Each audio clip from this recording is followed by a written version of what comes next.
Live on a Tuesday edition of Cleveland Browns Daily. I am merely Bo. He is the great Z. We are in heaven, otherwise known as Indianapolis, Indiana. Gorgeous. How are you? It's the combine. It's very exciting. There's a lot of buzz, a lot of familiar faces. A lot of commiseration over having to navigate, the potholes on 70. It's a good place to be. They just said the hell with it. We're just going to get rid of the road. Well, bad. When you part cross of it, over. Yeah, they're like, you're going to go drive on the other side of the road. You just for go a little drive while. over there. You're fine. Don't worry, we're about working on this. Even Yeah. though you don't see anybody or any equipment, we're working on it. Yeah. Oh, we'll take your word for it. Very nice. Yeah. Thank you. Well, hopefully at some point before 2066 we can get that all sorted out. So there you go on that. They did another thing that was really brilliant this year. I promise it'll be very short in terms of me rating on the Indianapolis parade, but I keep being told that this is the best city on the planet to host these things.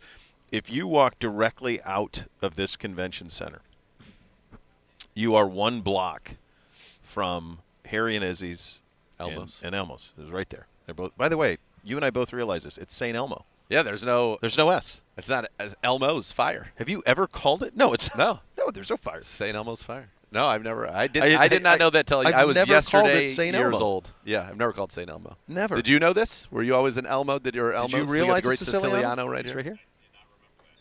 I always thought there was an S. I did not know that. He does a pretty good I Johnny even- Carson, by the way. I even Have thought we like, not brought that out before? when I buy the cocktail Yeah, sauce in St. the store, I think Elmo's. it's St. Elmo's cocktail sauce. But Well, maybe it it is might because be. it's possessive It of might the be. cocktail sauce. Yeah, we got there. So there is a road, a thoroughfare, That we've if you're burned Al it down Swearingen, that we many burned it down many times, and it makes us a very short walk. Yeah. And what they decided with the Combine and the Final Four coming up next month is we're going to close that whole street.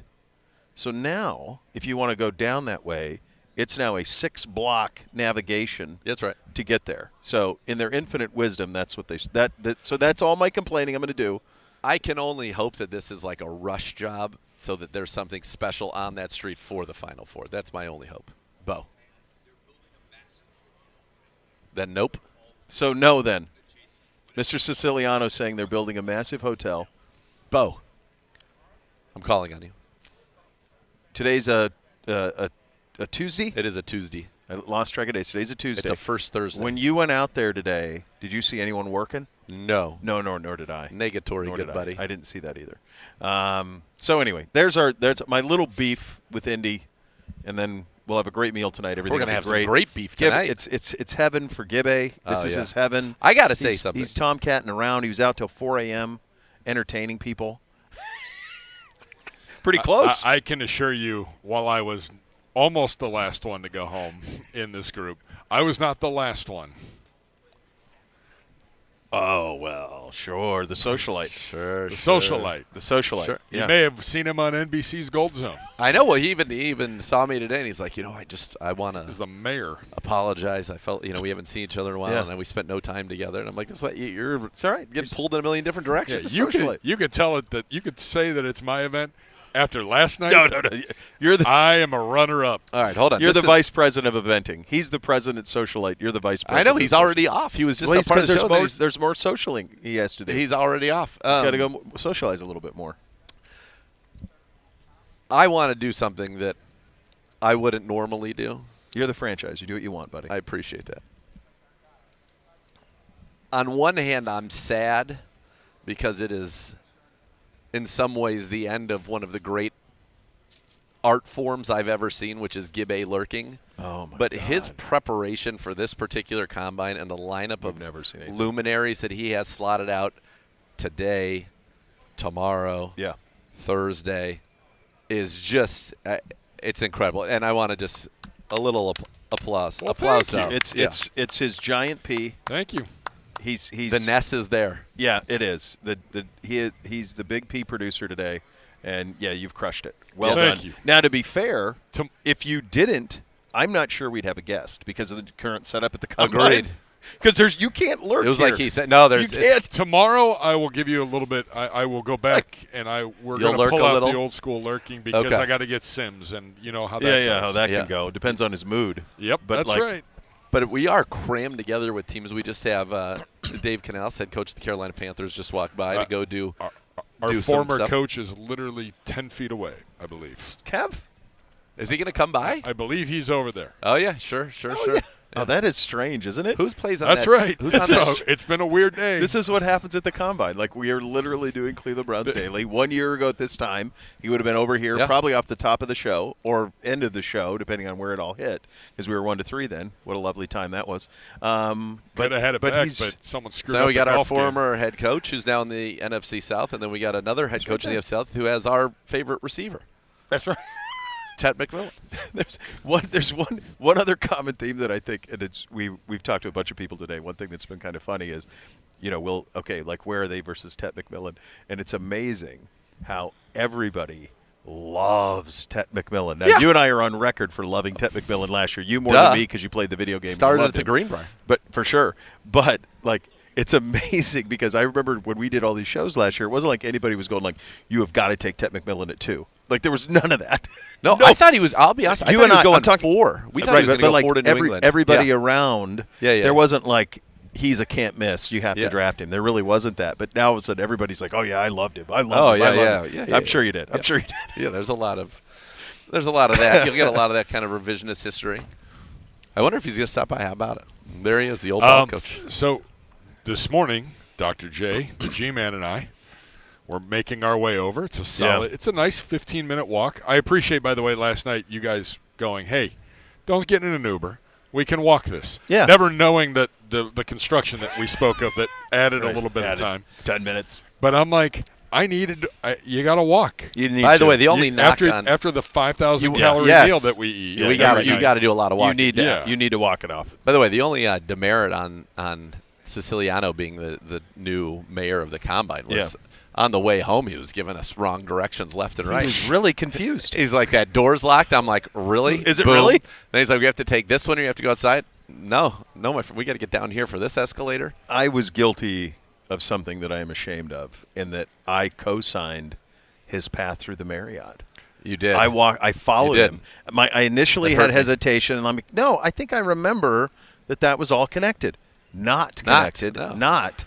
Yeah. We walked by this morning, and the G-Man points up and goes, hey, you remember we went up there last night and then came right back down? Yeah, that's right. I was like, this is not right. I was steadfast in my. You guys were. I was resolute. Were very resolute that this was not it. We were walking this morning, and it's just the three of us walking down that long hallway, almost to a big moment that happened last year, Team Schultz. Oh, yeah. And we're walking down the hallway. Unanimous. And there's one person coming this way. By That's himself. the head coach of the Atlanta Falcons. By himself. He sees you guys. And he runs into us. Of all the people. Yep. Big hugs. He's doing well. Yeah. Family is reallocating nicely. And he said he was going to swing by and give throw Zicker, stuff at me. That's yes, what he said. He was going to throw some things. I ran into him over. He was on Eisen, and good friends with T.J. Jefferson of the Rich Eisen show. Yeah. And so I got to talk with him a little bit before he went on that. And he's like, yeah, I was going to stop by and throw some stuff at you. Then I ran into Mike LaFleur, who was on our 2014 staff, new head coach of the Arizona Cardinals. And, I mean, when you come to these things as long as we have, and you've had as many coaching staffs go through our organization, Kevin Abbott brought real stability to it. You know a lot of people here. And now you know a lot of people who are either head coaches or coordinators in this league. And so that's one of the things that's fun. We've already, last night, one of the great moments that, we'll get him on air, and it'll be, the highlight of the Combine as it always. But we got to hang with Greg Cosell last night, who's just so fun. And young Gabriel got to sit there and just like a sponge absorb the wisdom of everything that's going on. Absorb a cocktail or three. I got him an old fashioned. He enjoyed that. We got him an OFs. He was trying to go. He was trying to go a rum and coke. We said no, not tonight. Not tonight, young Gabriel. The old fashioned was belay fine. that order. I think the 2 pineapple margaritas. Three. I was trying to downplay it. The third came one in a pineapple glass. I believe in the middle of the night that did not go well for him. The third one I saw when I started hearing him talk about heartburn. He had heartburn, Zakura. Okay, all right. He had the third one when he was talking about they're making these a little different now, and I'm like, no, they're not. They're all the same. Normally, it's just all catching up. But normally it's the opposite, right? As you get down into it, you're like, this is water. There's nothing to and it. Gabriel's like, something's not right. Third one, pure tequila. And I like that they came in a pineapple-shaped glass. I thought that was a nice touch. It's a nice touch. Of the social cantina. Now that Nada's not a more, not a mas. Not a more, no. The social cantina was nice. Solid. It was all right. Very solid. Yeah. I was pleased with it. They did all right. They did all right. We got a little bit of news. Per multiple reports, the Browns are hiring two-time NFL head coach Dom Capers as a senior defensive assistant. So former head coach, of course, twice. Houston and Carolina, I believe. Yep. Most famous defensive coordinator in Pittsburgh at one point, and Dallas, and everywhere in between. So what I did not know until last night was that he was on the same staff as Nick Saban at Kent State. Did you know that, young Gabriel? First job, Nick Saban's first coaching job was as a grad assistant at Kent State. Yeah. And there were two grad assistants on that staff. The other, Dom Capers. Incredible, right? Yeah. That's incredible. There you go. There you go. We came up with that fact. Certainly did. Some other news around the combine. A little bit of a quiet morning so far. Some GMs spoke. Nothing too big. Some of the headlines, the Steelers general manager Omar Khan on the NFL Network on the Aaron Rodgers decision. No timeline, but I think we'll have an answer sooner rather than later on that. I don't expect this to be like it was last year. I could believe anything coming out of that. I could 100%. see him playing. Either way, you could convince me of either one. 100. Couldn't agree anymore. Yeah, I think there are a lot of ways that could go. I think that where are you going? Where with that? Do you really believe that is a Super Bowl? And he played fine. He played fine. He played fine. It's just that's an interesting one to me. Well, and the butterfly moves that would come out of whatever decision he makes for them, I think is interesting too. Well, then at that point, do they go quarterback in the first round, or do they? I mean, they've been linked to Ty Simpson. I saw Mel Kiper with a mock draft this morning that had Ty Simpson go in there. So they draft him like they did with Jordan Love, draft a first-round quarterback, let him sit for a year, and that Kiper, by the way, had us taking Carnell Tate as well, which is kind of a popular opinion around. Hey-o! That's our guy, man. Yeah, that's our guy. I'm excited about that. Yeah, it'd be very exciting, very very exciting. A couple other things. Texans general manager Nick Caserio called trade speculation around C.J. Stroud quote moronic, and insists the team is not trading C.J. I mean, the guy's won a playoff game every year that he's been there. Did he play as well as you would have liked him to play? No, but yeah, I think it sounds to me like that is a reasonable statement to make. Yeah, you don't trade number 2 overall picks in the draft 3 years into who's had the success that he's had, and is he as good as he had such? I think perhaps his rookie season was so great that it set up an almost impossible top it thing, and he has reverted statistically. There's no question. Doubt. And there's times he misses guys for sure. So there's some disconnect that has certainly happened there. But the pound of clay we've already seen be elite. You can find a way back to that versus throwing out the baby with the bathwater. 100%. And it's a weird one because you wouldn't trade. That is an incredibly valuable asset that you wouldn't trade at a depressed value. No. And they've got to feel like with their defense, they're going to get healthier at wide receiver this year. Perhaps they add another weapon. They're a team that could look, for now there aren't a ton of running backs in this draft class, but Woody Marks showed some life at the end of last year. But they're a team that had there been a running back who would fall to kind of the mid-late first round, that could be kind of that luxury pick that you make. But no, I think there's no way. Of course not. He's right. Moronic's a good word. Not happening. Not happening. No, not at all. One thing that we all knew was happening but was officially said out of the mouth of the general manager, Ian Cunningham, on 92.9 in Atlanta, they are going to release Kirk Cousins on the first day of the league year, which is Wednesday, March 11th. They have to because of the contract and the way that it was restructured. Now, the question is he then allowed to come back to them, or does that mean he is not able to play for the Falcons? That's a great question, and I have not seen that answered. Yeah. I assume that there would be a roadmap back for him if he wants it, I would think. But who knows? If you think about other potential, it seems like he really crushed it on TV. So, like, if he wants to go that route. Oh, yeah. I think he still wants to be a starting quarterback in the NFL. Yeah. So, if that's the case and it's not Atlanta, where is that? Is that Arizona? Back to Minnesota? Is Arizona? It Indy here? Because Daniel Jones is out for a while. I mean, I don't know that anyone expects it back at the beginning of the year. Yeah. Arizona would be a good one for sure. You're in a dome. Not as many weapons. Some decent weapons. Yeah, you got Trey great tight end if you can find out. Michael Wilson's played great. Yeah, whatever's going on with Marvin Harrison Jr. So some just brutal division. Yep.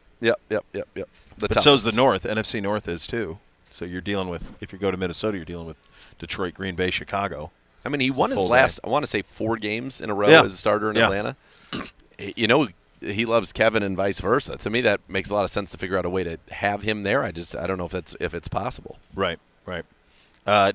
Eagles head coach Nick Sirianni says he can't guarantee that A.J. Brown will be back to the Eagles this upcoming season. So I can't guarantee it. What does that mean? It means interesting word choice. Yeah, that means that we're open for business. Seems like it, yeah. And that is, and there had been again reports that there was some friction and, or you could say, a contentious nature between he and his starting quarterback. Obviously, as that season went on, that's an interesting one to me because A.J. Brown, as a trade acquisition, that feels like that's something that if the Browns were looking to, find somebody there. He's 29 years old. He is under contract. Yeah, they're trading him. They're eating a lot, aren't they? Yeah, that would be like $43 million in dead money this year. If they did a trade with a post-June 1st designation, that's what they would do. They trade him post-June 1st. He'd have a cap number of $53 million in his void year in 2030. It looks like about $16 million in dead money and $7 million in cap savings. On April 25th, 2024, 3-year extension worth $92 million, $84 guaranteed. 16 of the guarantee is new money. The rest was money on his previous contract. From a practical standpoint, 51. If he's on the roster the third day of the 2025 league year, his 2026 salary is fully guaranteed. If on the roster the third day of the 2026 league year, $4 million of his 2027 salary would be fully guaranteed. So that's an interesting one. Yeah, they definitely could trade him. There's no question they could trade him. So that's what he's, to me, that is we're open for business. We'll listen. Yep, we will listen. So that would be a fascinating domino. A couple other things just around the league. The Jets expect to use one of their tags on running back Breece Hall if they can't reach an agreement before Tuesday's deadline. I also saw the aforementioned Jordan Schultz reporting that Bobby Wagner is going to play next season, that he is not retiring and will play next season. The one thing that I think is going to be kind of a steady conversation piece throughout the week, and I'm curious to see what kind of the groupthink is at the end, is how active will it be at quarterback in terms of Kyler, Tua, Mac, Kirk Cousins, the guys who could potentially be available. Where are their landing spots? If you are in Arizona, how do you eradicate yourself of Kyler? Where does he have a spot that is kind of preordained? That's a spot where, like, if you're Minnesota, like, potentially, I mean, you don't know what that looks like in terms of getting a guy out of a contract or getting a trade done or something like that. But then Tua, to a lesser extent, I think Kyler's the one that has, people are intrigued by, just because he's been hurt a lot too. So, but he's been very productive. I think that he's someone that you would hope that when they move on to their next stop, that they realize some of the things that perhaps they did that contributed to him needing to be on a second stop. And if he does that, he's immensely talented. He's got a ton of arm talent. He is dangerous with his legs. He's an intriguing guy. I think he needs to be in the right situation. I think that you would want him to be surrounded with some good skill players. And you could have a pretty fun little offense. Yeah. Because he's a threat, if you want to get into any RPO type stuff. He certainly is a threat with his legs. He'll give you, 500 yards and 5 touchdowns on the ground every year. He's, to me, of all those names, he's the one that, like, if everything clicked and he dedicated himself to being a quarterback, and you're like, oh, he's now playing for a Super Bowl, that he's the one that would be least surprising. No, of course, yeah. I mean, the only negative with him is just size, but his movability, he's got a whip. Yeah, I mean, it's just how much does he? Yeah, what does it matter? How much does he want to maximize his potential? Yeah. So that will be kind of an interesting thing as it goes along. And then, the other things in terms of this draft, and you're going to hear from it. Daniel Jeremiah is going to join us here in about, 25 minutes or so. You're going to hear from Andrew Barry here momentarily. Jordan Reed's going to join us in the second hour of the program, Vic Carucci. There's a lot to unfold. This is day one. We've had general managers at the podium, and that's about it today. You're going to get – you've had some coaches too. Obviously, Kev's been up there, and Robert Saleh and some of the divisions have done the coaches as well. But, that's – and then you're going to get into prospects as the week goes along, and you're going to start to get these guys. It doesn't seem like many of the guys at the top are doing much of anything. Nope. Again, that's become kind of standard operating now. Yeah, and it feels like also this isn't a draft that there are those just dominant guys at the top. I think you're right. And I think to take it a step further, it doesn't feel like there are – it seems like the best players in this draft are, for the most part, non-glamorous positions. And so there isn't that. Last year's draft, when we came over here last year, it was Cam, Shedeur, and Travis Hunter. Like, what's going to happen at the top of the draft? Abdul Carter, sure. Yeah. But, like, Travis Hunter was a super-duper star. Yeah. What do you do with him? And then it was the two quarterbacks. Yep. And then by the time the week was done, you knew it was Cam, and the rest of it kind of sorted itself out. But, it feels like, when the top of the draft has been Doza, who is by nature pretty quiet, just there's not a whole lot to him in terms of layers. He's about as good a kid as you're ever going to find. Yep. He appoints himself at the way he played his rear end off at Indiana. Has won the Heisman, one of the greatest seasons in the history of college football. And so, but it's like preordained that he's going 1, so there's not a whole lot of dialogue around it. And then for the Jets at 2, it's like, okay, well, is that Arvell Reese? Kuiper had him taking Caleb Downs at 2, which is the highest a safety's been drafted since Eric Turner by us, number 2 overall back in '91. Wow. So, it's been that's kind of where it is, as opposed to what do you do with Travis, which quarterback, like just a very different vibe in this draft. Totally, because I think as you hit the nail on the head, the best players might be at non-premium positions, whether that's, Caleb Downs as a safety, whether that's Sonny Styles a linebacker, right, whether that's Jeremiah Love as a running back. Right. That, you're hearing a lot of talk about, and this is kind of where I think it gets very difficult if you're the Cleveland Browns, is that you want to take the best players on the board. Obviously, for you, taking Jeremiah Love with Quinshon Judkins on the roster, it just doesn't make a ton of sense. You're not going to take an off-ball linebacker that early. You just have Carson Swester, the reigning Defensive Rookie of the Year, as an off-ball linebacker. Now, Downs, you could think about doing that. He'd be kind of your third safety, maybe play some nickel, and you'd have him kind of be there with Grant and Ronnie, and certainly that makes sense. A long time ago, you and I said, I'd love to get a stud wide receiver and get Caleb Downs. Those be our 2 picks. I don't know that you were hearing there's a lot of love just from our conversations around. People do really like Carnell Tate. Some people really love Jordan Tyson. Some people like Lemon. But nobody's saying this is Jamar Chase or Malik Neighbors. No. Now, okay, that's pretty lofty anyway. But the leading receiver in the league this year was Jackson Smith and Jigba, who was picked 20th. Prior to that, it's pretty much been you've had CeeDee Lamb, who was picked in the 10s, somewhere in the teens. Justin Jefferson was, I think, 18th in his. But there also doesn't seem to be that tackle that's Andrew Thomas, the way that he was regarded that year. Or even the way that Will Campbell, who had a notoriously bad Super Bowl, was regarded last season. And, you wonder even, forget those receivers in regard like that. Like, I don't know if there's somebody, so far we haven't run into anybody that would say Ted McMillan wouldn't be the first receiver in this draft. No. So we're in a little bit of a tough spot. Now the question becomes, can you entice somebody to trade up to 6 if you did want to move back? And what would you get for it? But they'd probably have to be enticed to come up and take a quote-unquote non-premium position player, because those seem to be the best players. It's funny as you're saying that, like the only guys I can think of are if somebody fell in love with Downs, somebody fell in love with Love. I wonder about, like, would Reuben Bain be somebody that somebody would want to come up to 6 and get if he fell? But, yeah, it's going to take something. Now, he's traditional. He's a defensive end. But, like, the other two are non-traditional in terms of going top 6. So, yeah, that's the thing that's going to make this a little tricky. To me, that feels like kind of ideal if you're sitting there at 6 and you can drop back and pick up another And still get the tackle receiver you want. Receiver, or at least some variety of it. I will say that of all the folks we talked to today and the folks we talked to last night, there wasn't anybody who we talked to, and this is kind of where I'd be interested to see if the next 2 days hold up to that.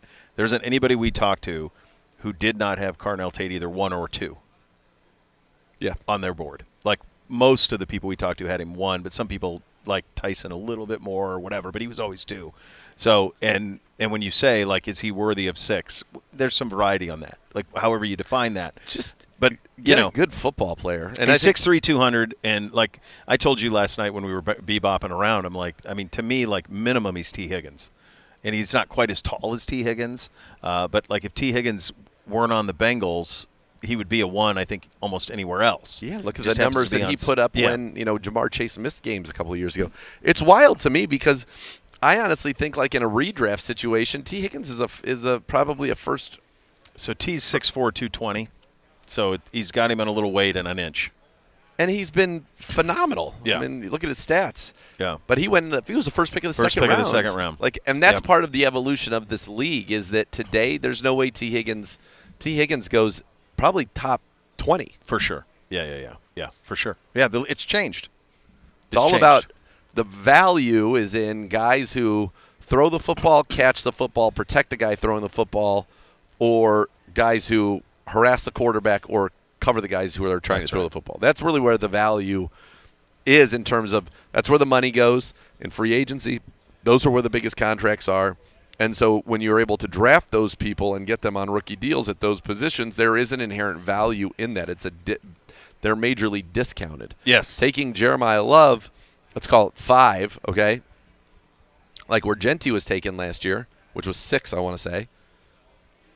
You're getting him at like what a successful running back would be getting paid. Right. Before that. Whereas with the receiver, you're getting it at half, a 50% discount. So, and same thing with tackle. Now we're going to hear, you mentioned Daniel Jeremiah will be on in a little bit later. There are some people here that do not have a single tackle in the top 10 of their overall. Right. And so it goes back to kind of what we were saying. Let's get the receiver.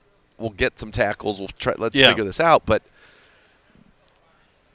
it's one of those years where it doesn't feel like it's 6. It feels like if the Browns are to draft what they would like a true blue chip player, it's probably not going to be at one of the positions that we think they were drafting at. Now, that's not to say that Carnell Tate can't be that. Right. But that might not be how he's graded, just like pure against the board. Yeah.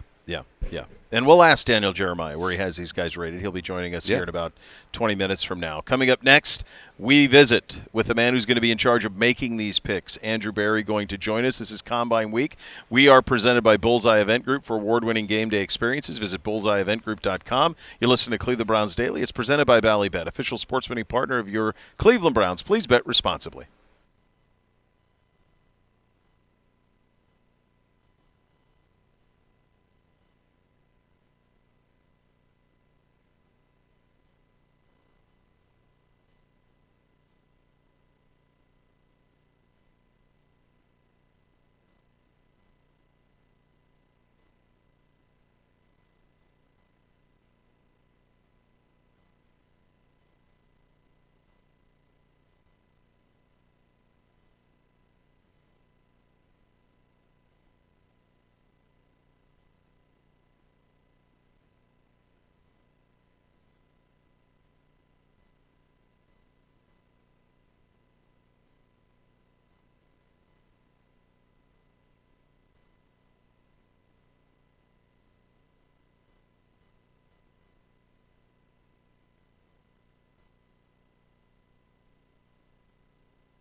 With the Ballybet Sportsbook app, download today, get 50 back in bonus bets. You place your first wager of 10 or more. Ballybet, official sports betting partner of your Cleveland Browns. And now here is our conversation with General Manager Andrew Berry. General Manager, Mr. Andrew Berry joining us. Good. Yes, John. The Combine, it seems like we blink and we're here. When you think about this year specifically, though, new coaching staff, obviously, and although some holdovers, certainly. But what is this week like for you guys in terms of getting everybody together and getting everybody on the same page for this massive offseason? Well, I'll be honest. It doesn't change a whole lot.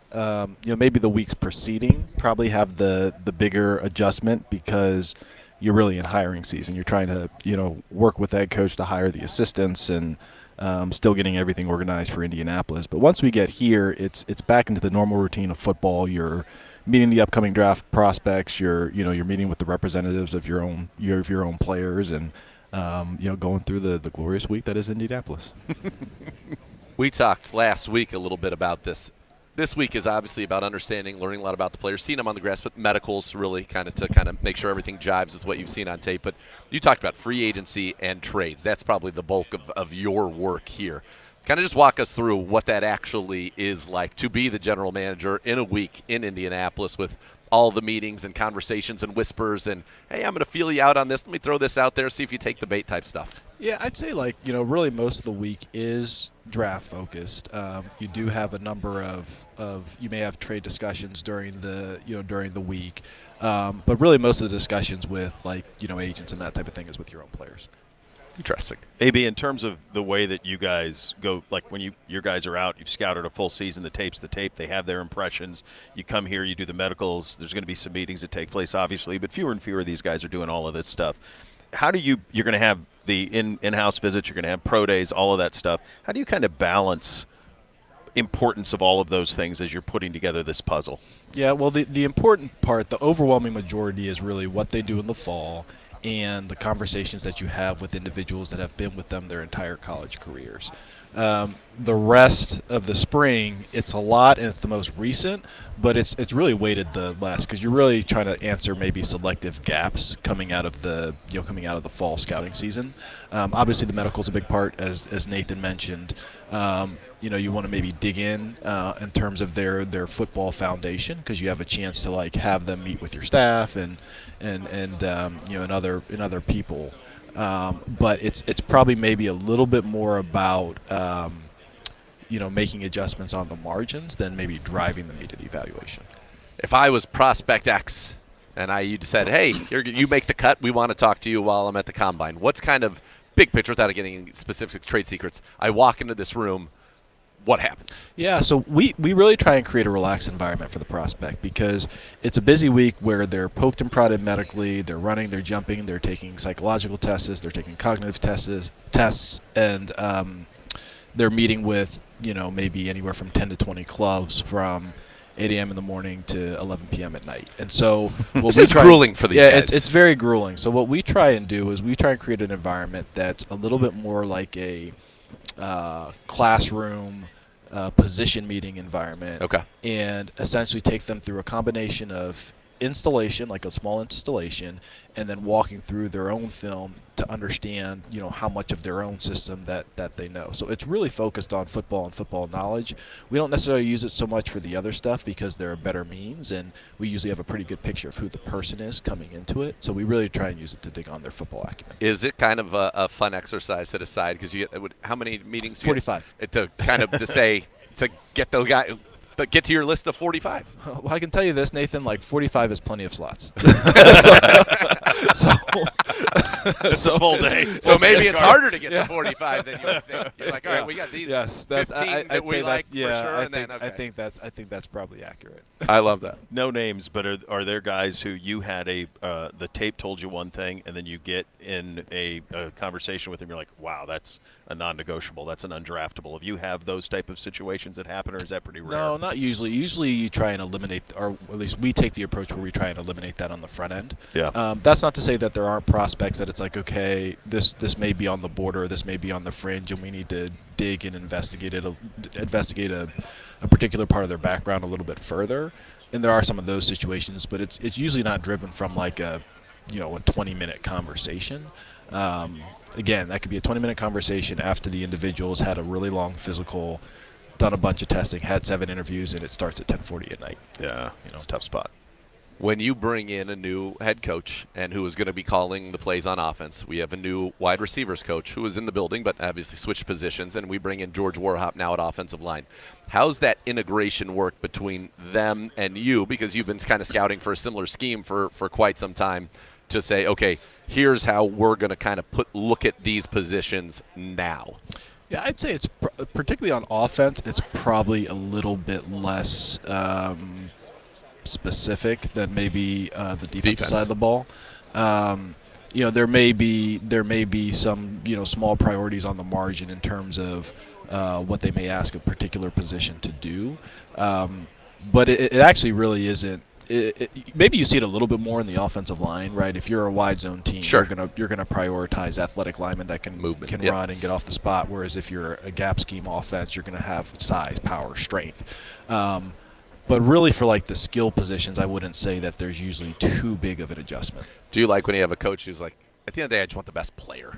Yeah, I think that's one of the things that drew us to Todd, just like his flexibility, his ability to accommodate a number of different skill sets, because ultimately it broadens the player pool for you to find different avenues to improve the team.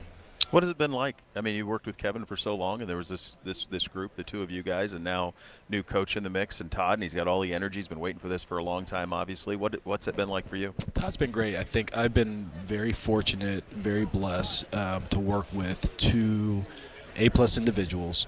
I think the other thing, I was reflecting on this the other day, is both have like fantastic senses of humor, which always makes it easier to work with someone who doesn't take himself too seriously, and different styles of humor. Quite different. But it's been great to work with Monk. He's really smart. He's really driven. He's very authentic. So it's been a good first month. Yeah. What's it been like to have 2 first-round picks? You're coming here with 3 in the top 39 and 2 in the first round, and we went, quite some time without a first-round pick. Yeah. How has that been kind of as you look, and I know you've done such a good job moving around draft boards, and now you've got more ammunition than ever. Has that kind of been fun when you're going through all your exercises to get ready? Yeah, it has been. I think the ability to have access to a group of players that you normally wouldn't be able to acquire, it is exciting as you think about building the roster, especially you think about this year and last year and contrast that to the past 3.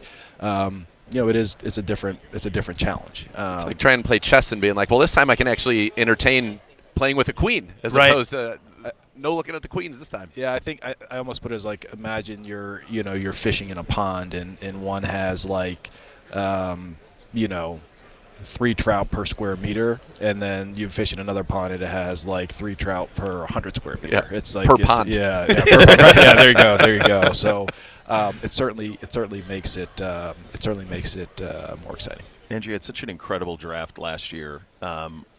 When you look back on it, what were there certain things that you could take from last year's process into this one in terms of, boy, we had this nailed, because it felt like, man, that was an incredible draft last year?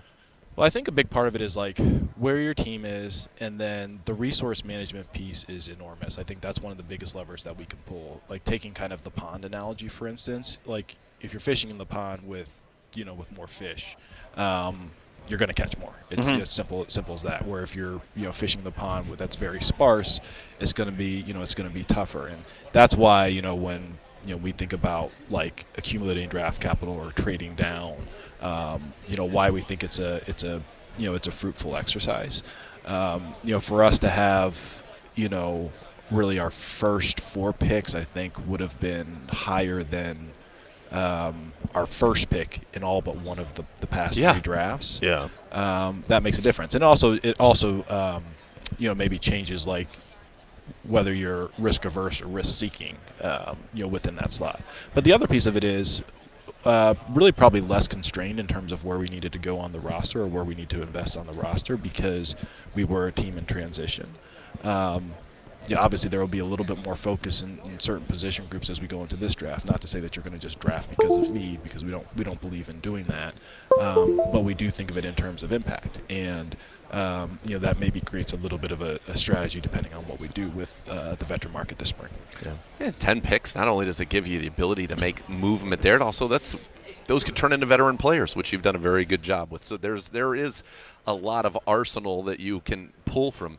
When you think about, your first draft to now, what's kind of been the biggest change in maybe, I'll say, you as a general manager, and also the trends of the league? Because it's crazy when you look back at kind of how some drafts fell, even as recently as 2020 to today. You can tell the shifts in the trends in the league. Yeah, I think number one, patience. Nathan, and like understanding that good players come from all segments of the draft. I think in terms of the trends with the league, I do think that you've seen a shift over the past 6 years in terms of when certain positions come off the board, how quickly some of the premium positions come off the board, some positions that are becoming more premium to the league, relative to where it was 6 or 7 years ago. To me, those are probably the biggest changes. Yeah, I mean, I think about what Seattle did this year, and obviously there's some copycat nature to the league, but to get a guy who, journeyman quarterback, been around, hit in Minnesota, great defense, big-time weapon in Jackson Smith and Jigba, really good up front, and they ride it all the way to the Super Bowl. And forever, it was like, if you don't get a franchise, if you get Tom Brady, you got no chance. You get Mahomes, you got no chance. It almost gives – there's another avenue here. And are you hearing that, and is it something that you take notice of in terms of team building? Yeah, I'd say number one, we're still very much in a quarterback-driven league. Mm-hmm. Yep. I think if you look at the teams, you could look at maybe even Philadelphia the year before. You look at Detroit's build, even Seattle. Usually the teams that do that, I think they end up having a cycle where they have surplus assets, right? Where Seattle, they trade Russell Wilson, they get a bunch of first round picks. Philadelphia, they do a big trade down and they trade Carson Wentz. They get a bunch of picks. Detroit, they trade Matthew Stafford. Yep. Yeah. That really kind of launches their rebuild. And I think fortunately we're in a position with the trade from last year where we do have like a pretty strong arsenal that hopefully, as it compounds over time, will pay dividends here in the short and medium term. Get you out of here on this one. For Browns fans who are watching this and obviously eager to hear your thoughts on everything, free agency comes up, then we've got the draft. What can they expect, or what should they be looking for here in these next days? Jimmy Haslam said, the 120 days as we're rolling along, and that. What should Browns fans be looking for from your side of things and from this football team as we build this roster here over the next 2 months? Yeah, I think that we've always prided ourselves in being opportunistic and taking advantage of whatever avenues would allow us to improve the team, whether it's trade, whether it's a veteran addition, a cap cut. And then certainly, the draft and how we move around the draft. I mentioned at the end of the year, I would expect this to be more of an offensively focused offseason because that's where we need the most help. But probably the biggest thing is we're going to try and do everything in our power to generate resources and then to apply them in the most impactful areas. So. I guess maybe flexibility. Stay tuned. Yeah, stay tuned. All right, good. That's a hook. Cliffhanger. He gets the business. That's big broadcaster right there. That's right. Yeah. Thanks, AB. All right, appreciate you guys. All right, great stuff with AB. Always good to catch up with him over here at the NFL Scouting Combine in Indianapolis. I do want to give a shout-out to our buddies with the Derby City Browns backers. Shout-out to chapter president Dave Sokol and his wife, birth of the newest member of the Dog Pound, Colton J. Sokol, born this morning, by the way. They have awesome. They have a great sigil. Brownie in a little jockey uniform, looks very, very strong. So congratulations to you guys out there. Coming up next, Daniel Jeremiah will join us. His thoughts on this draft class, the big hits, potentially where some misses can be, some potholes to avoid. We will get to all of that coming up next. You're listening to Cleveland Browns Daily on Combine Week. We're presented by Bullseye Event Group. For award-winning game day experiences, visit bullseyeeventgroup.com. You're listening to CBD, presented by Ballybet, official sports betting partner of your Cleveland Browns. Please bet responsibly.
Score big with Howard Hanna, official real estate partner of your Cleveland Browns, Northeast Ohio's #1 real estate provider, dedicated to helping you make the best move. Visit howardhanna.com/GoBrowns to explore your winning options today. And now our conversation with NFL Network draft analyst Daniel Jeremiah.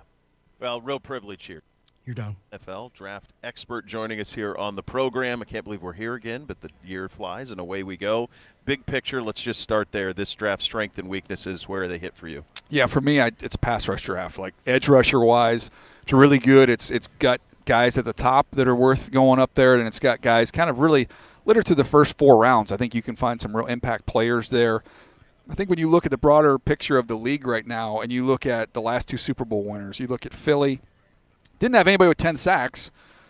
Which is like half a season for Miles, but didn't have anybody with 10 sacks, but they have waves of guys. Yep. Then you look at this year, Seattle, nobody had 10 sacks, but they had waves of guys. What they were able to do is keep guys fresh in games, but really, even more importantly, keep guys fresh throughout the whole season and into the postseason, where they could, be able to be at their best when their best was required. So I think this draft really kind of fits well into that narrative of being able to just fortify that group, get some more depth up front. I think receiver, as is going to be the case from now to the end of time, there's tons of receivers. It's just what the college game has given us. So that would be the second most deep position. And then it's a good group of corners. Day 2, off-the-ball linebackers is solid. So, quarterback position's a little light, running back position's a little light. So those are kind of the big picture views of the draft. But I will say, guys, I'm always scouting. You're always evaluating.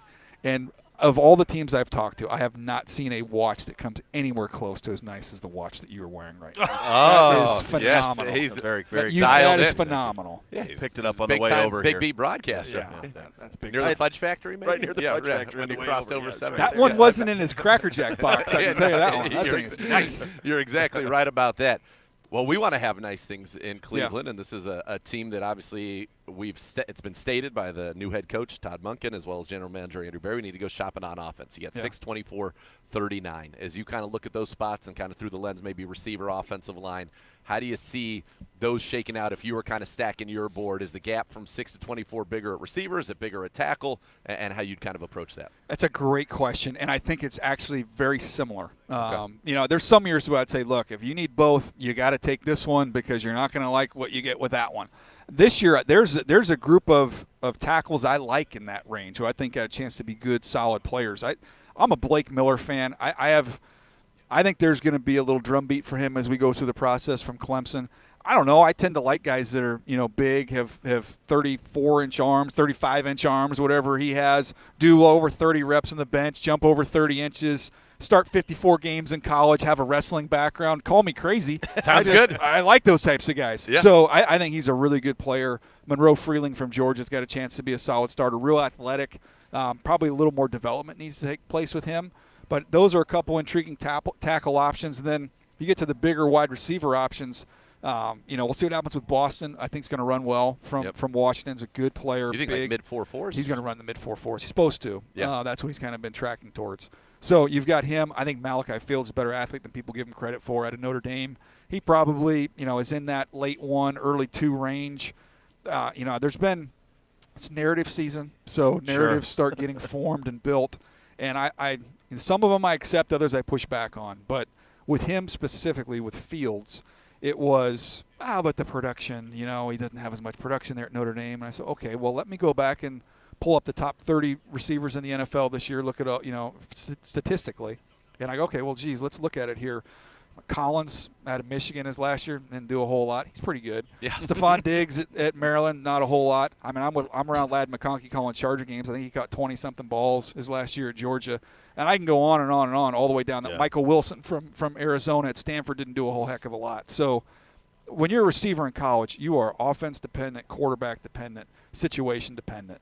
So I think, and long story longer, I think Malachi Fields is a really good player who's worthy of that late first round conversation. That was a name we heard last night out at the bars, Mr. Greg Cosell. He's like, he's a good player. Greg knows likes ball. Yeah, There you go. Absolutely. Yeah, he certainly did. And the Miller kid's from Strongsville, so there's some Northeast Ohio See, ties with him nothing as wrong with well. that That would be either. pretty cool.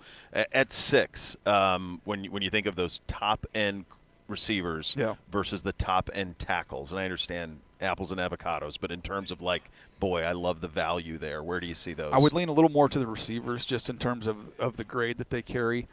I like the two top tackles. I think for me, probably most people, Maui Noah from Miami, who's a big physical guy who's going to dominate against the run right away. I think he can hold up at right tackle. I know some folks think he eventually graduates to guard, but I like him a lot. He's like my 12th player.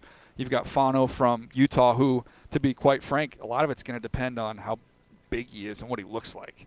Because I like this tape a lot. They run the ball a ton. Yeah. So to me, you don't see him get challenged as much in the pass game. I think he moves well, but I don't know. I haven't seen him in person. Is he narrow? Is he broad? Kind of length does he have?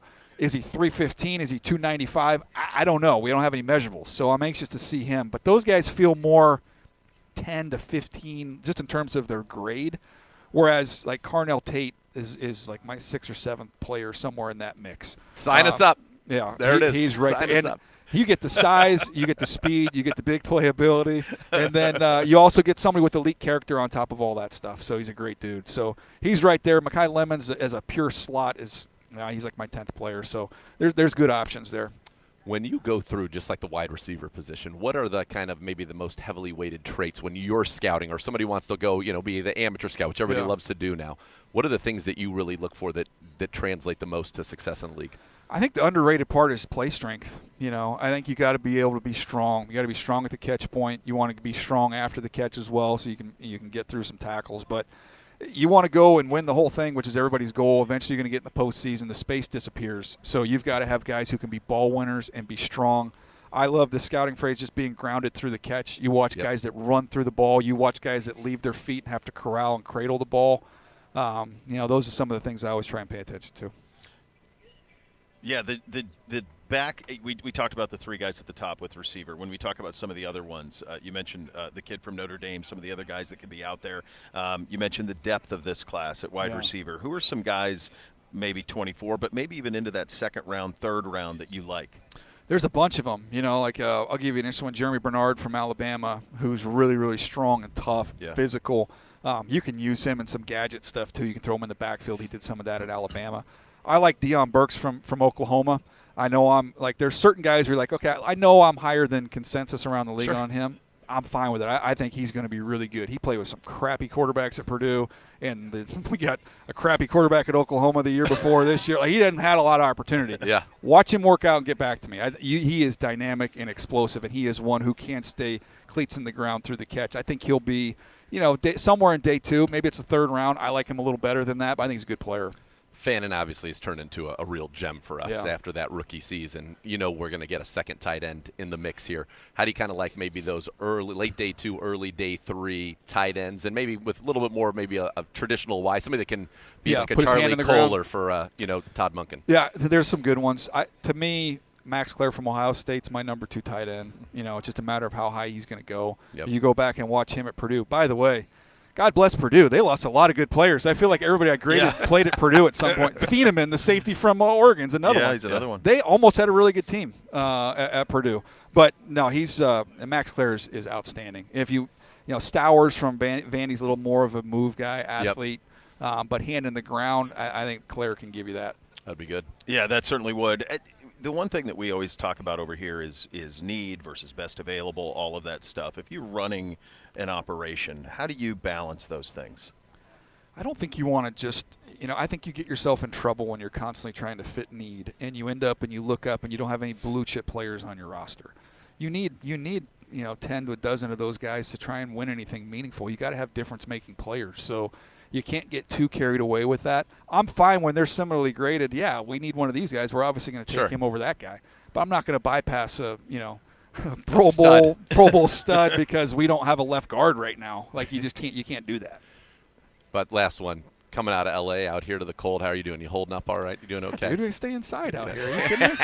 By the way, I've been doing this. This will tell you how long I've done this, and you guys will appreciate this. I know how the game's played. I just got to give you guys Ohio State players, and everybody pats me on the back, and I leave, and everybody's excited. Yeah, exactly. Well, we're really Carnell easy. Tate, look at you, just all the Ohio State Ohio guys. State receivers, we're going to go nuts. Yeah, we're going to go nuts for that. Weapons. That's So that's how that goes. Exactly. It's great seeing you, buddy. Good to As see you always. guys. DJ. Take care. Not only Thank you. All Draft the best. Daniels, the great color commentator for the Chargers That's radio exactly right. team. That's right. One of the best. Appreciate you guys. Oh, there you go. From Daniel Jeremiah, coming up next, the godfather of Cleveland Browns Daily, the Vic Carucci will join us. The in Notorious. The Notorious one's going to join us. This is Combine Week. It's presented by Bullseye Event Group. For award-winning game day experiences, visit bullseyeeventgroup.com. You're listening to Cleveland Browns Daily. We're presented by Bally Bet, official sports betting partner of Cleveland Browns. Please bet responsibly.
Oh, the music could mean only one thing. The man They don't make music like this anymore. From his loins. Yes, Right from his loins. The patriarch. It's great to see you, sir. It's great to be here. That's why I had to use a walker to get in here because those loins hurt.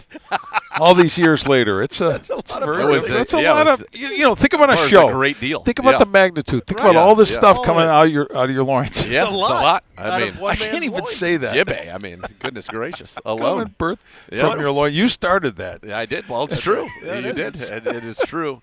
Got to see him earlier today in the gym. We had a little little workout. That's nice. Yeah, and if you've noticed why he's so smiley and looks so tan, he's smarter than we are. Spent 2.5 months in Florida as he should. It's been a little bit. Well got deserved. away from the. Thank you. Yeah. A little bit away from the chill. Although it hasn't been completely Florida-like. So, but if I complain about, I know that's what I get the eye roll. Hold on. Let me ask you a question. Can you tell me the temperature, the average temperature for the 7 days prior to you flying here? The average day, probably about 60s. 70s. No, it was not. It was 80 no, degrees it was all 80. week It was last 80. week. It was nice. Yeah. Let me ask you a question. Is that greater than 26?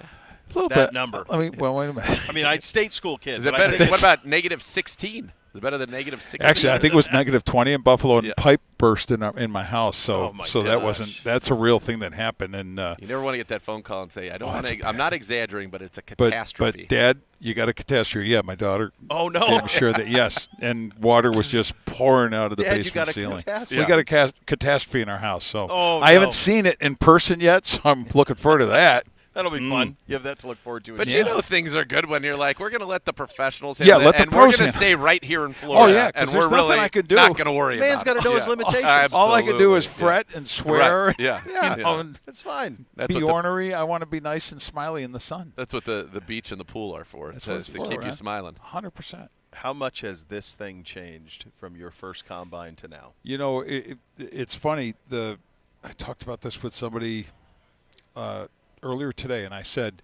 okay, Crown Plaza Hotel, where the players still gather, but back in the day, I want to say it was John Clayton, it was Len Pasquarelli, And Pasquarelli. it was Ira Miller, yours truly. There might have been 4, possibly 5 of us gathered there, and Ron Dane. Remember that name? Yeah, Ron of Dane, course. running back, Wisconsin. Thunder and he lightning. was right. He was like the guy, the featured guy in that draft, and we're at the little hotel restaurant, and there was no like security, nobody checking anything.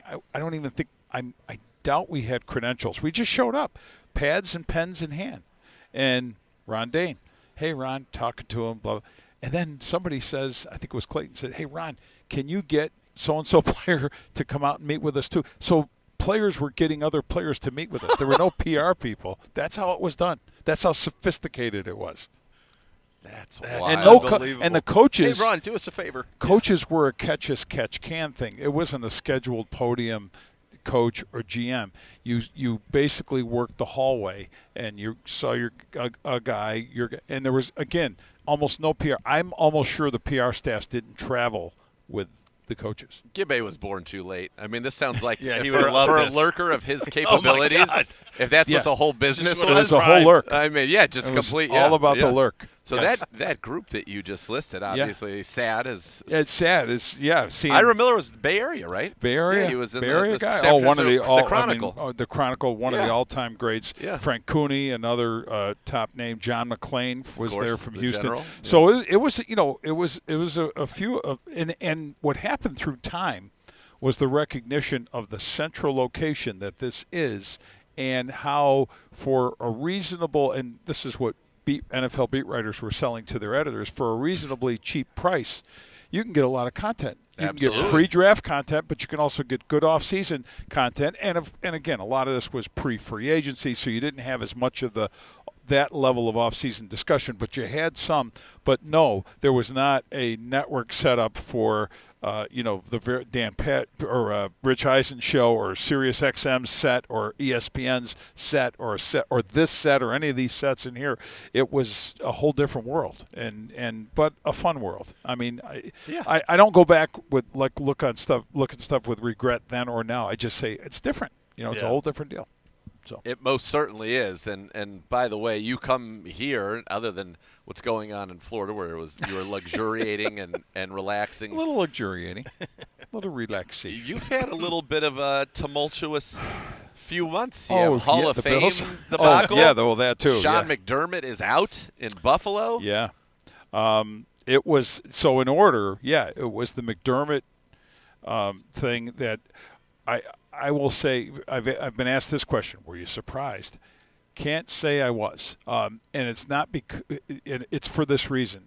If you're close enough to a thing, you sort of feel a vibe, and you get a feeling. This feeling I had was dating back to this time a year ago with Sean, and I just got the sense that philosophically he was here and the general manager Brandon Beane was there, and they just weren't really meshing the way it should happen. Now it happens in successful organizations where they're meshing. Well, the Bills have been successful, so you'd be saying, well, weren't they meshing? Yeah.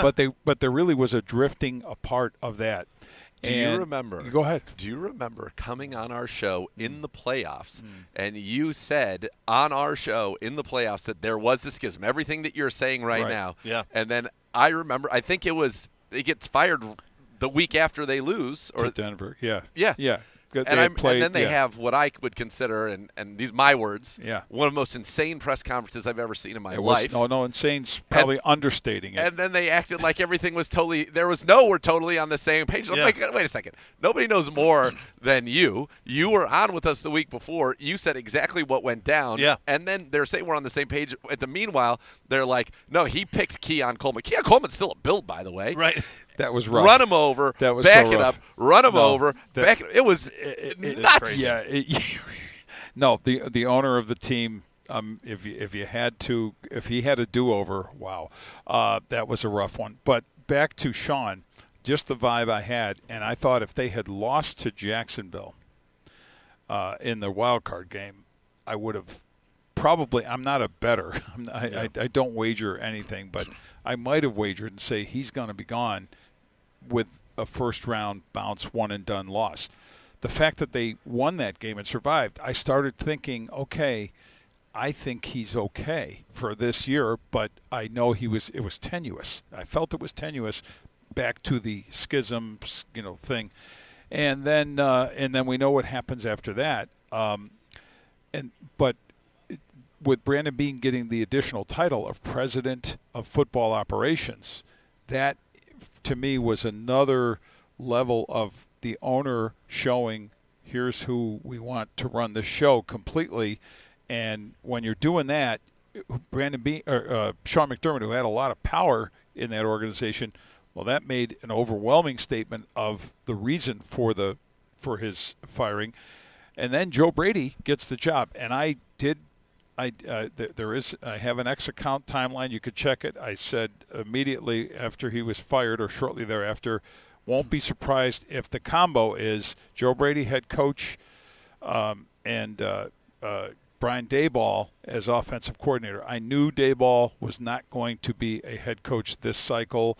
I was positive that if he was going to do anything, he was going to be an OC. But what I didn't account for is that Joe Brady is also going to be the OC, and there would be no need for Daboll to take that job as OC, even though Pete Carmichael has the title now from Denver. But Pete's a veteran, more of a senior/advisor kind of guy, the way John Fox was in New Orleans, right? He was, and he had been with Sean Payton. So where Joe Brady got his mentoring from Sean. So now, of course, Daboll takes the OC job with Tennessee, so he's got an OC job. He's actually going to run an offense and coach Cam Ward. Back to Buffalo, it's staying in house. There is a comfort level with Josh Allen. It's not the move. Bills fans, they wanted something new and exciting and shiny and different. If you're not going to give us what we've had for 10 years, that's been winning for 10 years and getting in the playoffs for 8 or 9 seasons, 8 of the 9 seasons, and 2 trips to the championship game, well, I guess we'll take something new. But no, it's not new, but it's the safe move. It was the safety of going with Joe Brady, who's got the familiarity with your most important player, Josh Allen. That's how they went. What was kind of just the reaction to how it went down? McDermott's been incredibly successful as a head coach, kind of turned that franchise around after some very, very lean years. You get the comment about Keon Coleman, then all the videos drop about, where Beane is saying, we went to sleep that night. I knew we were getting our guy, Keon Coleman. He's him in the draft room. He's thrilled. We got our guy, all of those types of things. And maybe that's some being a team player, whatnot, but – he's drafted 2 Pro Bowlers in all of his drafts. In the ninth, because he's been there as long as. Now you can't count the 2017 draft because, and there was a Pro Bowler there in Tre'Davious White, but that was a Sean pick. They traded down from the 10th pick where they would have gotten a guy by the name of, I don't know if you've heard of Patrick Mahomes, but they traded down from that because Kansas City said, could we take that 10th spot? Sure. And the Bills ended up, but again, to say that history would have played out the same with Mahomes in Buffalo, who knows? But he's a pretty good quarterback, right? He's all right. It's just was so interesting. All these coaches got fired, and all the GMs stayed. Yes, and it was in such an incredibly different cycle with 10 openings like now too, and the teams. And again, you guys are part of this conversation here, but to also think that this is the cycle when John Harbaugh gets fired, Tomlin McDermott. effectively gets fired, and then McDermott, and it's wild. I do think that, back to your point about Coleman, where the owner of the team does no favors to Brandon Beane. I felt bad for Brandon Beane. He got put him in such an awkward position where now he's got to make sure he says, hey, I own the pick. I did the picking. I'm not running away from that. And I don't need the owner. He didn't say this, but the owner of the team to. But Terry Pegula was so strident in the idea that he wanted blame to fall on McDermott and the coaching staff, that he and effectively he blamed Joe Brady, because Joe's the one who said, I stood on the table for Coleman. Yes. And he names him coach. So I don't know what the moral of that story is, but it's just the moral is Terry, who never spoke a lot to the media. In fact, I think it was the first time he had spoken back. I think the last time was at a league meeting in 2019 or something. Like, maybe kind of keep it that way. Maybe that's the way to keep it, right? Just and so then you go from that to Belichick in the Hall of Fame. Which you're all over that. My so God, buddy. Yeah, like I said, for all this relaxing you thought I did in Florida, there wasn't a lot of relaxing. There was a lot of coverage of that. And then we do the Hall of Fame vote. So, January 13th, we have our meeting. It was a Zoom meeting, started at 10 in the morning, ended at 6 at night. And I was convinced when it was over. We're not told the result. We, as voters, it's really 50, important we're people not. Hear that. Yeah, we are not told the result. We walk out of that room, or the virtual room, not knowing, and finding out when everybody else does at the honors show night. And then when the story broke from ESPN, and we were sitting we had dinner, and I'm sitting with I'm looking at my phone and going, holy smokes, it just blew my mind. I couldn't believe it. I thought it was fake because Bill Belichick doesn't get it. Because it seems like it should be fake. I voted not because I voted for him, but come on, it felt like it was Bill Belichick. It was first, it just all felt like it should have gone that way. It didn't. We know the rest of the story, but the blowback, the vitriol, the commentary of how they want to burn the Hall of Fame down with us in it, I think, as voters. Yeah. I just felt that was taking it way too far.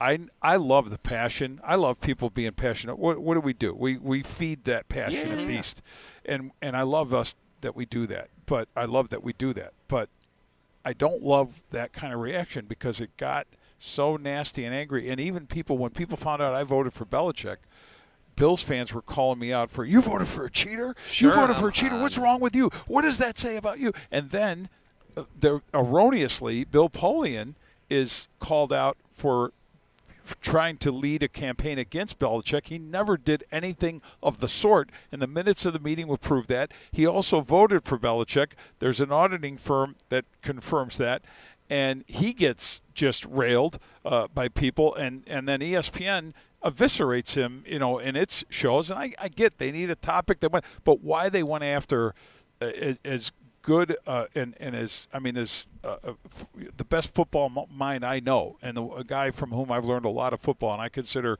a mentor and really a father figure in so many ways. That bothered me to the core, and I talked a lot with Bill through that. Fortunately, Bill seemed to be handling it well. Eileen, his wife, did not, and I felt so bad for the whole family. And then Brian, who's over at John Carroll, and he's been, I've known Brian since he was a ball boy for the Bills, and I know how upset he was. We spoke at length, and I just felt like a family was attacked, and I'm part of that family. Yeah. So you're not going to take that. No, I don't like that. No, and Bill worked at ESPN, did he not? What's that? Bill? Yeah, Bill worked for ESPN. No, Bill for some years. For years, yes. Yeah, that's what I thought. TV and radio. That's what I thought. Yeah. Did you feel coming out of that? Like, one thing to me, the way that it's been done has been the way that it's been done for a while, right? Yeah. But if Bill Belichick doesn't get in on the first ballot, to me that means we need to examine how we're doing this. I agree. The voting process is going to be. Or I shouldn't say is going to be, is being reexamined to be in a circumstance where that can happen. And one of the, I don't know if the word is fatal flaw, but a flaw is that you have And so the meeting was done in 2 segments. Segment 1 was the vote the 5 individuals who were Belichick, Robert Kraft, and then the 3 senior candidates, Ken Anderson, L.C. Greenwood, and Roger Craig. So they're 5 in one lump, and you're to vote for reduce that 5 to 3. So and again, I'll disclose my vote. I voted for Belichick, I voted for Robert Kraft, and I voted for Roger Craig. And then after that, voting is done, and there's no more discussion. There's discussion during those sessions on each candidate. Then we took a break and then went on to the modern era candidates and spent the rest of the meeting on those guys. And then we ended up with the 5 we had, 4 from modern era and Roger Craig. Well, the 5 to get 3 from that group and meshing those together, I think to me feels like something that should be re-examined for sure. I'm not going to sit here and say I've got a perfect answer, but I do think we somehow need to clearly define that you're either a Hall of Famer or you aren't. It shouldn't be about, well, those are 3 players and here's a contributor and here's a coach, because some of the voters acknowledged. There was a voter in Kansas City who wrote a whole column about, you saw the column, I did, where he basically said, well, I knew everybody would be voting for Belichick and Kraft, so I voted for the 3 players. Well, enough people do that. And if you're doing that, if you're confident that you can read Nathan Zagura's mind and and Gibbs' mind and know that how they're going to vote, by the way, we were admonished or reminded, don't vote that way. We were told that vote for who you think's a Hall of Famer. Period. And stay in that lane. Yeah. Well, the other thing that's really hard is with this veterans guys, and I love Roger Craig. Like, to me, he feels like a Hall of Famer. Like, I get that. I remember him playing well, and he was kind of the ultimate weapon, well ahead of his time. But he, like Kenny Anderson, they were on the ballot for years. Oh, Bo, yeah, and weren't for sure. close. Yes. In Ken Anderson's spot, there was a column I read out of a guy in Cincinnati, and Kenny wasn't close as a Hall of Famer in all the times when he was a modern era guy, right? But now all of a sudden, so what's changed? Right. I think they run into issues there too. And in 2024, the rules changed in terms of how the voting process, how these are bunched together, and I can't answer the question of why those decisions are made above us as selectors. And again, we're volunteers, but we hope we are keepers of the game, like torch, the flame. We're in that room because we love it. We spend the time and the hours we do because we love it.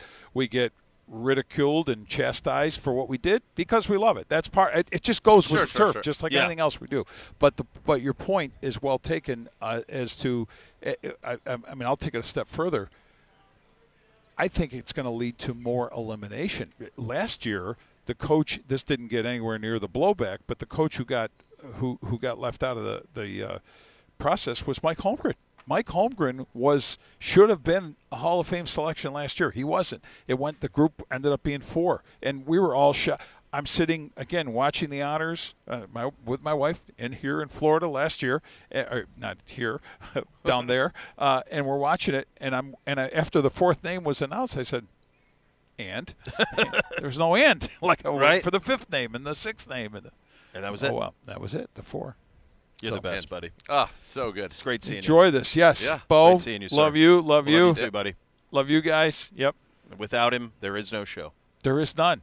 Can you put stuff back in the loins? No, once it's out. No, it's out. It's out there. Because I think once it's out of the loins, that surgery would be. Awful. Look at all this. Yeah. It's a lot, man. Who's the hospital sponsor of the show? Are you University Hospitals? University. Yeah, so maybe there's some surgeon. Maybe Voos could do it. Dr. Voos. We'll talk to him when we get back. Jake the Snake, Dr. Calvin. Very talented. All this material. I know. See if we can get a loin specialist. Get a good look at you for the ultimate Browns gear. Head to the Browns Pro Doesn't Shop. it feel painful? Come on. I feel like it would be. Sorry, you're reading a spot. Fanatics Experience, by the way, Vic. It's right next to Huntington Bank Field. Jerseys, hats, hoodies, collectibles, exclusive merch you will not find anywhere else. Shop in store online at shop.clevelandbrowns.com. The Browns Pro Shop, official merchandise for true Browns fans. You listen to Cleveland Browns Daily on 850 ESPN Cleveland.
Huntington Bank Field on May 9th. Hear all the classic. Witness his new album live in Cleveland. Don't miss out. An incredible night of country hits. Get tickets now by visiting huntingtonbankfield.com/Zach Bryan. So day one in the Combine, nearly in the books, my friend. Couple of headlines out there. Nothing too big newsy. No. Usually we wade into it. Sometimes you get a big home run right out of the gates, but another full round of coaches and GMs tomorrow. Yeah, and it feels like maybe, people are adopting the philosophy of one of the great insiders. They have big stories. They're just going to sit on them. And so maybe, we don't know when they're going to change their mind, when they're going to release them. Who knows? Yeah, so we'll see how that goes. But, yeah, no, not a ton of news. Andrew Berry obviously spoke today. Kevin Stefanski spoke today. Now, in the past, I would have covered our unit, but Todd Monken will be speaking tomorrow, the head coach of the Cleveland Browns. Yeah, nothing huge there.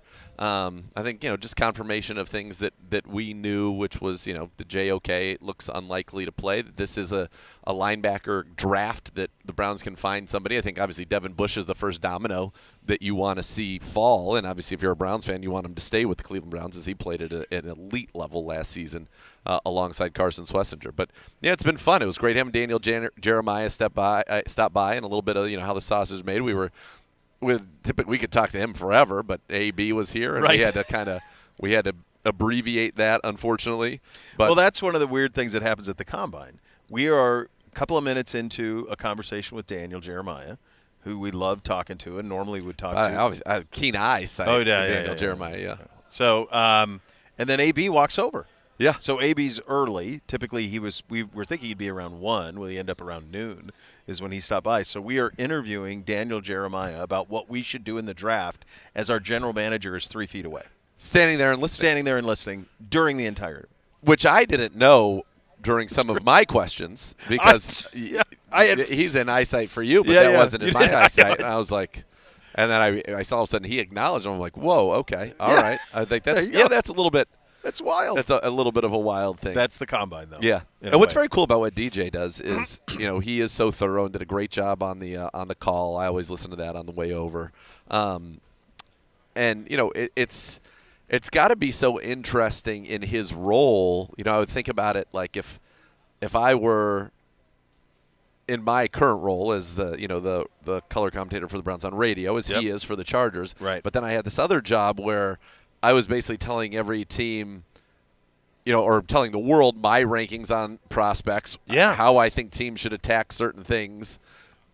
That's a very interesting kind of dichotomy there. It is. And, I'm sure I would guarantee, obviously he has the chart. I'm sure he talks with the GM of the Chargers. I'm sure they have conversations all the time about it. It's kind of a nice little asset to have in your, get a little more bang for your commentator buck there. But yeah, that was kind of a unique situation right there. But yeah, not a ton of news, and I think on our side it's going to be, what you see happen, what you see when free agency opens. Yeah. That'll shape some of the needs of the draft. That'll also tell you really what we think about some things. Like Daniel Jeremiah does not have a tackle in the top 10. Right. So does that feel rich then at 6? Yeah. Right. It does. If that's the board that we have. Yep. So does that lead you to say, then we'll take Carnell Tate there? Does that lead you to say, Carnell Tate's off the board? If we don't love one of these other receivers, does that mean we're trying to trade down? Is there a trade partner? Do we go completely off script and shock the world? Which in many ways I think we did last year.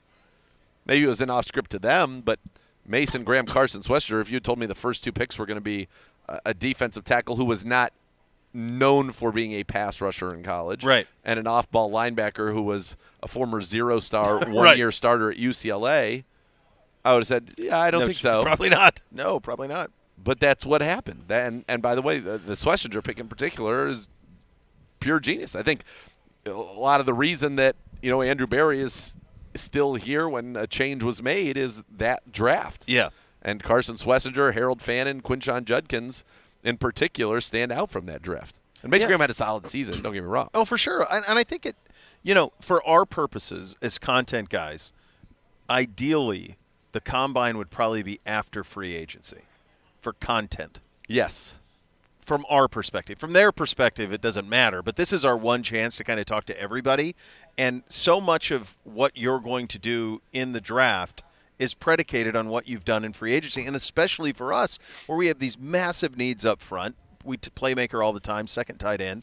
We talked to Jeremiah. We talked to all of our guys about, okay, well, tight end in the third, fourth round. Well, we may sign one in free agency. And then that's not something that's an issue anymore. The MJ Emerson piece of that, like, is that something that is sorted out by the time we get to the Emerson, draft? Hickman, Bush. Those are things that have to be sorted. Like, are those things sorted before the draft? Yes, they will be. They're not now. Correct. So the line of questioning around it's a little bit different. So I think that's part of it too.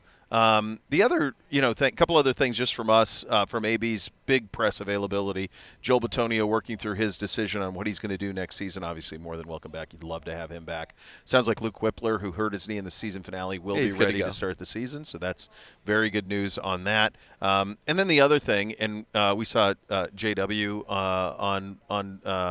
on Big Play, and then AB talked about this as well, isn't opposed to an open quarterback competition heading into camp.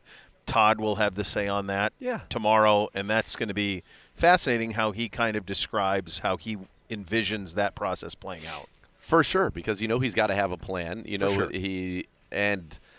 was thinking what you were saying earlier about the I think part of the combine is that they can feel things out, and then they can say, okay, let's do this in free agency before the draft, which is why it's here. You're right. For them, I understand why it's now. For us, I wish it was the other way. Yeah. In fact, I almost wish free agency was now. If this week was free agency, blitz. This week's if free agency was going on now while everybody's here, and it'd be unbelievable if they did that. Yeah, the content would be stunning. It'd be so fun. It'd be so much fun. Yeah. Yeah. You could even have you come here.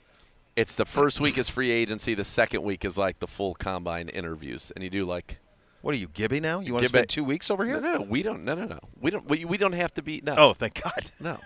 We would pick and choose. I could do no less than 5 days in Indiana in a year. Yeah. That's it. That's all I'm doing. Look at you got excited. He got excited because you're talking about the combine. Yeah. No, I'm trying to figure out what you're plotting. Zagura just proposed a 2-week NFL combine, 2 weeks in Indianapolis, first week free agency, second week combine. Can you imagine? And I said, "What are you, Gibby?" See, and who gets hurt? Who gets hurt? Love it. Nothing more. I don't know. I don't sleep well in hotels. I never sleep well on the road. Did you find your room? I found my room to be so hot, and I had it down at 68, and I could not breathe. Yeah, I couldn't get mine cool enough. Yes, mine was quite comfortable.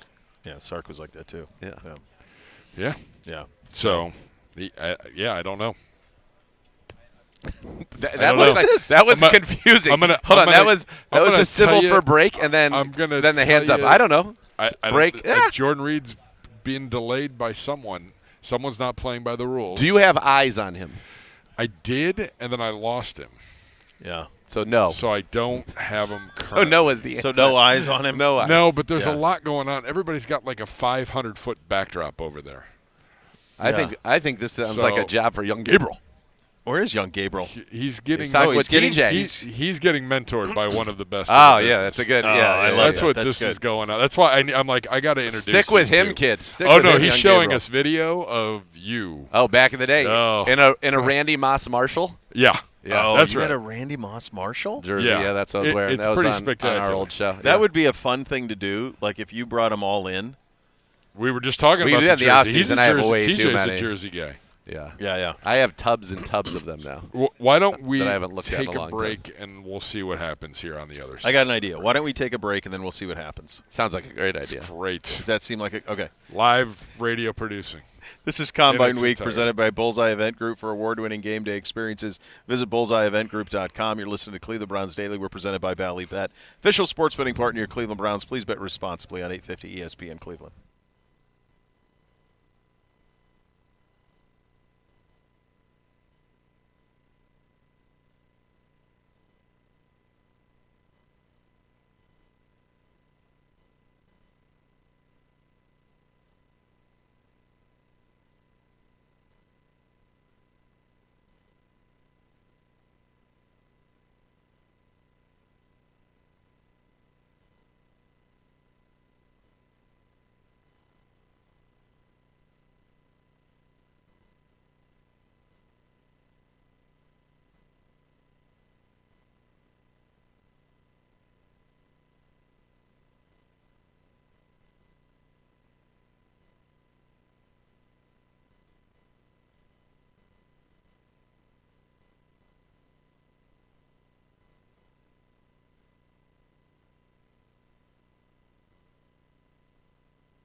All right, welcome back in. Cleveland Browns Daily, Combine Week, presented by Bullseye Event Group.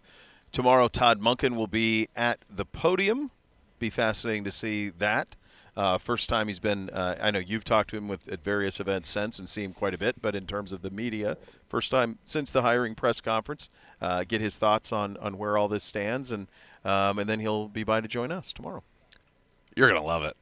I mean, I know you already love him. We've talked to him. I've missed him because I was out when the press conference happened, and so I haven't seen him yet since he's been back. But I'm excited to see him. Can't wait to talk to him. And it's cool. I think it'll probably hit him. I'll ask him this tomorrow. One of us will. My guess is that it will hit him tomorrow, truly, that he is the head coach of the Cleveland Browns, because this is the first time where there's only 32 of us. I'm one of them.